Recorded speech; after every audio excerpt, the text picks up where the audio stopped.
तो भाई लो अभी अभी हम पहुंच गए बानी पावर स्टार पवन सिंह जी के जहां नया हवेली बनता हुआ और अब हम उतर गए बानी रास्ता पर और तहनी लोग के देखावत तानी कि अगर एजा आवे के बाटे त कैसे अइबलो। ई हटे मेन रोड जौन की जमीन के उनकरा जस्ट ही बगल में बाटे, रोड से नीचे ही जमीन बाटे।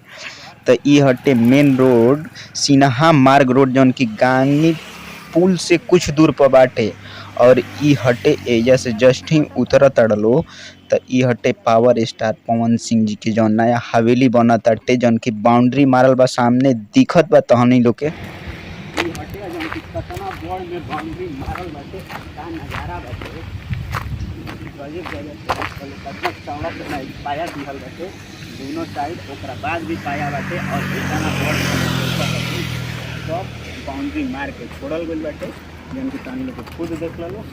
ये साइड से देखा दो कि कितना दूर दूर तक ले बाउंड्री मारल बाटे और इन्हें दोनों गेट अभी लागल बाटे और ई आतना जौन बाटे इन्हें माटी भराए वाला बाटे। एकरा के आतना खोल के माटी भर के रोड के लेवल में ले जाइए और पासे में रोड बाटे जौन की तहनी लोग खुद देख लो।